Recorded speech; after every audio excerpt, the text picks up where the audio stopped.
महाराज जी ने एक परिक्रमा पथ बनवाया है और मन की गजब कर दिया। और परिक्रमा पथ से तो बहुत सारी बात समझ में आ गई।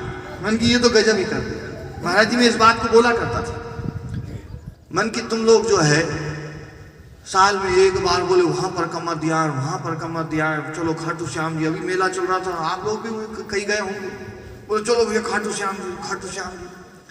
भैया जो अपने गांव में अपने कुल देवता के स्थान पर, अपने महाराज जी के स्थान पर, अपने इतने पवित्र स्थान पर, दिव्य स्थान पर जो श्याम जी का दर्शन नहीं कर सकता है, उसको खाटू जी में भी श्याम जी का दर्शन नहीं होगा। पक्का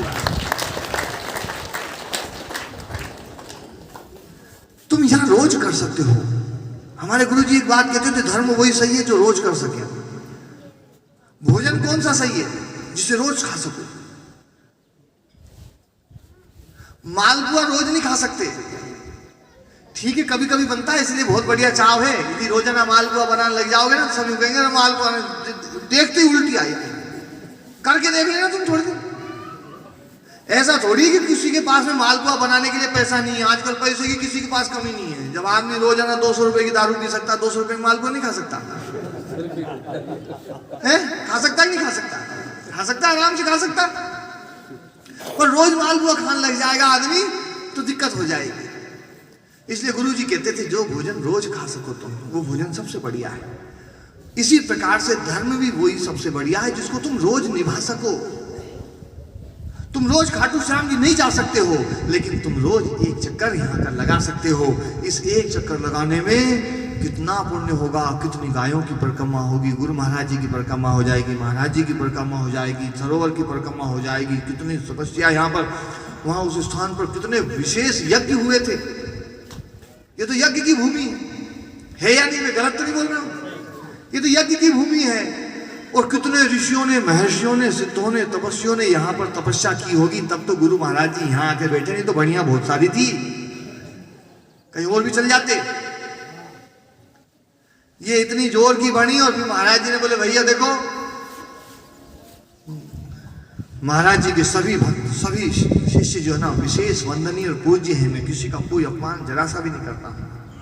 मेरी इतनी औकात भी नहीं है कि मैं उनके बारे में कुछ, मैं जो है ना किसी भी भक्त के बारे में कुछ ऐसी बात बोलूं। लेकिन भैया एक बात जरूर बोलूंगा कि महाराज जी ने छांट करके जो है ना कृष्ण स्वरूप जी महाराज जी को यहाँ बिठाया। बोले बेटा शिकार करना है तो शेर का ही करना, गाधड़ों का तो क्या करना है, यूं कह करके।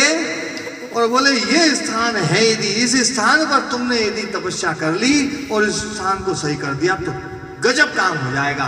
और महाराज जी ने वो करके दिखा दिया। तो इतना विशेष ये स्थान, इतना तपस्वियों का स्थान, इतने सिद्धों का स्थान है। एक परिक्रमा लगाओगे तो काम बढ़िया हो जाएगा और कई सारी आधी व्याधि बीमारियां सब दूर हो जाएंगी। इसलिए ये बढ़िया परिक्रमा वाला काम तो बहुत जोर का किया और कईयों को और समझ में भी आ गई होगी। मैं सोचता मैं बहुत पहले से आ रहा हूँ, 17, 16, 17, 18 साल हो गए। तब मैंने देखा था खाई खुदी हुई थी आश्रम को, कि आश्रम की सीमा बनाने के लिए क्या बना दी थी, खाई बना दी। लोगों ने सोचा भैया खाई खुद गई, अब महाराज जी इससे आगे तो बढ़ेंगे नहीं, खाई खोद दी। खाई के बाद में फिर थोड़े दिन बाद बोले यार चलो खाई से बात नहीं बन रही है, गाय उधर से इधर चल जाती है, इधर से उधर आ जाती है, सब मामला गड़बड़। बोले भक्तों ने कहा, बोले तार फेंसिंग करो, तार फेंसिंग हो गई, खाई से थोड़ा सा और आगे लो। लोगों ने कहा बोले अब तो चलो यार खाई थी, अब तो कम से कम फूटे गड़ गए, अब तो नहीं बढ़ेंगे। फिर उसका तार फेंसिंग भी छोटी पड़ गई। बोले यार इसमें भी मामला गड़बड़ है, गाय कूदती है, गाय के जो चोट लग जाती है, सब गड़बड़ हो जाता है, जाली करेंगे। फिर जाली कर दी थोड़ी और आगे। लोगों का अब तो भैया पक्की जाली होगी, अब तो बिल्कुल नहीं बढ़ेंगे। फिर जो है बोले यार ये जाली में भी बात नहीं बन रही, कहीं भी कोई तोड़ देता है, कुछ कर देता है, बोले डंडा ही कर दो। तो डंडा कर दिया सबने। कहा बोले अब तो डंडा हो गया, अब तो परमानेंट हो गया। लेकिन ये जो ना परिक्रमा पथ बना, उसके बाद बोले यार महाराज जी ने डंडे के बाद में भी जो ना आगे खूंटा गाड़ दिया भैया।